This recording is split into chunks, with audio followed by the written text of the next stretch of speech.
down with some didgeridoos and didgeridon'ts and some Jason Wools, folks. Give it up for your next comedian, the funny Jason Wool.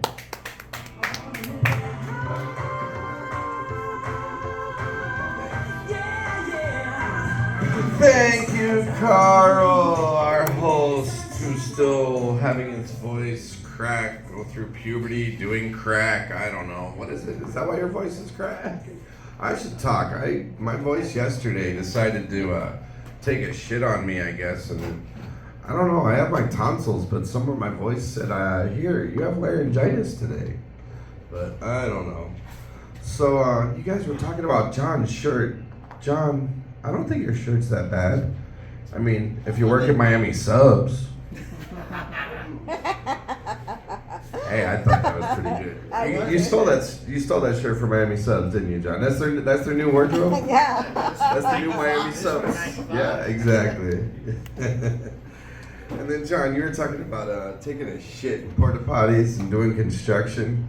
I used to do some construction. I will never figure it out the first time I went into a handicap porta potty, okay? Have you ever been in a handicap porta potty? No. All right, I'm sitting there taking a shit, and all of a sudden I look over and they have a sink there, okay?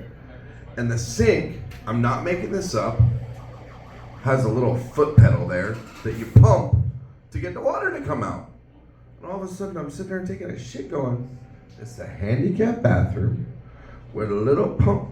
How the fuck did the handicap people push it if they got no legs? They can't use their legs. I'm like, that didn't make sense to me. How did somebody design that? I don't know. You ever see one of those? No. It has a little pump. Man, it's crazy. But there's some crazy things in life. Part of, I guess, is having or giving life. And I do have a daughter. And when I had my daughter, I thought it was kind of interesting. We had a midwife. And when we had the midwife, my baby's mama, she's on the table. All of a sudden, they start taking apart the table down at the bottom. And they put up the little stirrups like a gynecologist. And the midwife looks at the nurse and she's like, go grab a net. And I look at the midwife, I'm like, isn't that your job to kind of like catch the baby? Like, why are you grabbing a net? I'm like, you put a net in between the little leg things there? And she's like, you're funny. Annette's the name of the nurse. I was like, oops. So the next thing I know, Annette comes in and she's helping the midwife do the table and fixing everything. And the midwife looks at Annette and goes, hey, go grab the 2x4s. And I'm like, 2x4s? This is my kids coming out. What the hell are y'all people trying to build here? And that's when the midwife just like, you're too much, guys. She's like, you're funny though. She's like, 2x4s? We're not talking about little wooden ones. She's like, we're talking about like gauze pads. We call gauze pads 2x4s. I was like, I didn't know. Oh, you're a nerd. You know this stuff. So you appreciate that, right? Yeah, exactly. You can see where I got confused, right? So, yeah, what can I say? One of the things I've been working on is, you guys ever notice the Jamaican accent? Oh, smoking the spliff on the beach with the people. The Jamaican accent. It also kind of goes along with the Irish, the wee little people at the end of the rainbow accent, right? Yeah. You can go from the Irish to the Jamaican smoking the spliff, man. How you be doing? I always thought it'd be kind of interesting. The leprechaun that's supposed to be at the end of the rainbow, that's a fucking black guy with dreadlocks and a rasta. His pot of gold, you know what his pot of gold is? That's some fucking good ganja. That's what that is, man. He's like, hey man, you want to come smoke my ganja? That's the pot of gold. You're fucking hallucinating. That's why nobody can ever find the goddamn thing. Let's see. Have you guys seen this Carvana? They're billing it as the new car vending machine. Have you seen this, Devorah? When you were a kid, any vending machine you used to use, Devorah, what happened? You put your money in, and then watch the little thing go, and then it just stopped. And you're like, come on, give me my fucking candy. Give me my Snickers. Imagine putting your money in, because they're saying it's a car vending machine, and next thing you know, the little thing goes, and your Suburban just stops like that. And your Suburban's dangling. Imagine being on the side of the building like, come on, give me my fucking goddamn, it ain't just gonna work. I don't know who came up with this car vending machine, but not a great idea, people.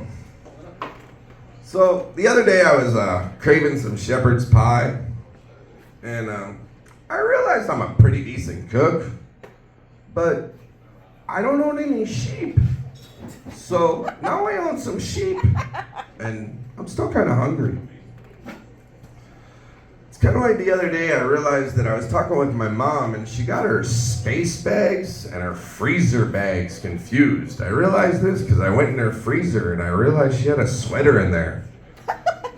Next thing I know, I went in her bedroom, and I smelled something kind of funny. I look under her bed, and I'm like, Mom, why is there a turkey under your bed? I'm afraid to go look in the extra freaking freezer in the garage, let alone what she got going on in the attic these days. That might scare me. Dating's hard these days. Anybody else dating these days? You dating, Devar? You probably date, don't you, Devar? I don't know. You on some dating sites? Yeah. But I was talking with this girl the other day, and she was literally like, hey, are you dating with intent? And I was like, dating with intent? I had to respond with, listen, lady, I'm dating on the internet. I don't live in a tent. I have a house. Does that count? And next thing I know, she didn't respond back. But hey, what can you do? That was like the next chick. She came along, she was like, hey, if you're gonna talk to me about sex right out the door, you might as well just pass it along and go to somebody else. I said, listen, lady, I'm a gentleman. I'm not gonna talk to you about sex right out the door. I said, I'm at least gonna invite you off the porch inside, ask you if you want a drink or something. I won't leave you out there in the cold. I mean, come on, that's not a gentleman. Let's see, what else do I have for you guys tonight? The new Miami Arches. Yeah, have you guys seen these Miami Arches down in Miami? Anybody seen these things? They're a giant freaking atrocity. They're trying to build, they're behind budget, they're over the date, I don't know, all sorts of stuff. But the funny part is, at least I think it's kind of funny, is they're trying to emulate the St. Louis Arches. Anybody know the St. Louis Arches are the gateway to the West, right? Well, that makes sense. It's the gateway to the West. It's St. Louis. Well, if they're trying to emulate this, then what are they trying to emulate in Miami with this? The gateway to Cocaineville? I mean, really, what is the purpose of these arches? And then not only that, I can't make this up, guys. The real name of the architect that is doing these, his name is Donald McDonald. Okay? So, in other words, Miami is getting golden, giant cocaine arches, whatever it is, I don't know. All I gotta say is, ba-da-ba-ba-ba, I'm snorting it. And with that, I don't know. Am I getting the light? Have I done about, what, 8 minutes, 7 minutes? Probably done a little bit more than that. I'm good, I think, for You good? tonight. I've had a long day. I've killed about 3 or 4 people today, and they're still alive. But I think I killed it so far tonight and had a great set. So I'm going to leave it at that, people. And thank you very much. Thank you, Circus Bar, and have a wonderful evening, guys.